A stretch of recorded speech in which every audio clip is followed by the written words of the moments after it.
What's good, people? It's SimFBallCritic, and of course, you already know that if you're watching the channel. But what you see here is you have Battlefield Bad Company 2, my game of preference right now, my game of choice. And I thought I'd bring you guys something a little different, other than just the sports games. Yes, I do enjoy other games other than sports. I really love shooters. So I said, hey, I gave you a video before, but now, it's been a few weeks since I've had the game. I thought it was time for me to give you another commentary.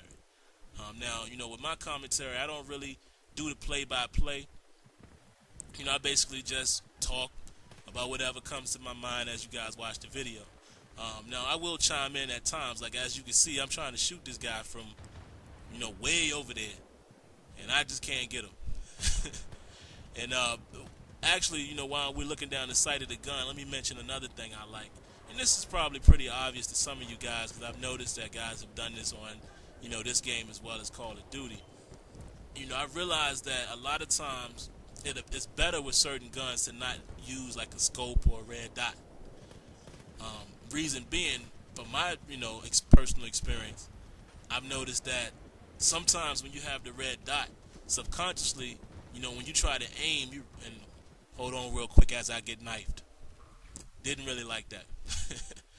But anyway, when you try to aim with the red dot, I think subconsciously, you trying to put the dot on your target. And sometimes that might cost you precious time.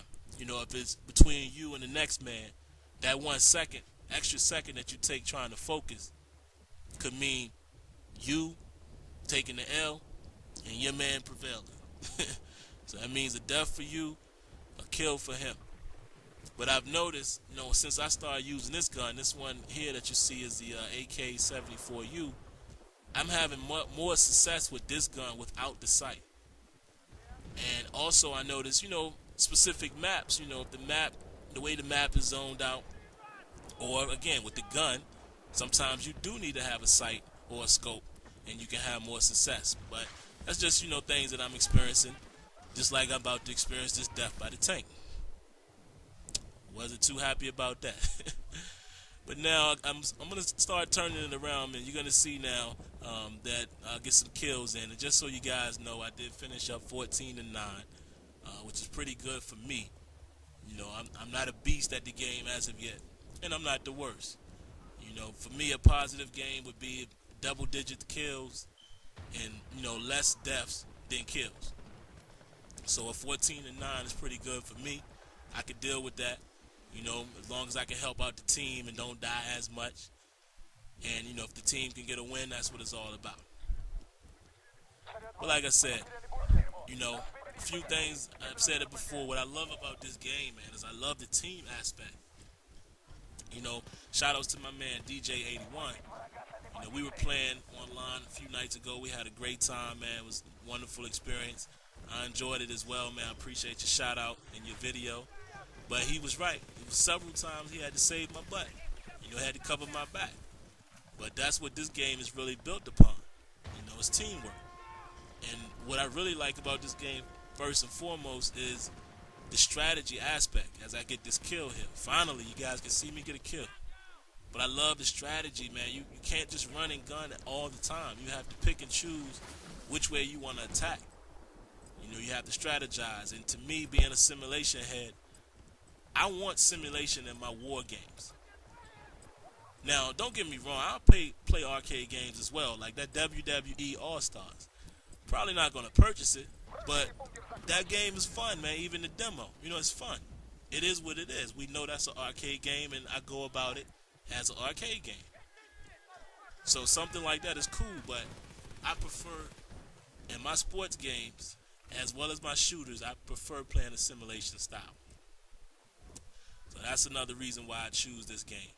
Let me touch up on the home front topic as well. Several guys have asked why I don't play home front. It's not that I don't want to play home front. Speaking with, well, not really speaking, but, hearing my man Roanick and Jay Easy and my man Azure Fact, all of those guys, as much as how much they praise that game, I know it's a good game. But the only reason why I don't get it is because, me personally, I only play one shooter at a time. That's just how I roll. And reason being is because, let's say I like the game and I like this game. Then I'm going to want to play both of them. But I don't really have time to play all of these games, man, as far as shooters. I don't want to get into one or more game at a time, if that makes sense. But I'm sure that game is nice, man. Everyone says it's built basically along the same platform. The environments are big, the hit detection is great, and I'm sure I would enjoy it. But that's just to quickly answer any questions any of you guys had as to why I'm not on Homefront. I'll probably hold out and just wait for Battlefield 3. Because I have to say I am a fan of the Battlefield series, so I think I'm going to hold out. I think this game right here will definitely hold me over until Battlefield 3 comes out. Alright, so there you have it, man. The video is about to wrap up. As you can see my stats there, I did go 14-9, and I led the team. I was number 1 in points. So like I said, man, pretty successful for me. And as you can see there, I'm only at rank 9. I'm still not that in-depth into the game yet, that deep. But, it's looking good. Alright, let me know what you think.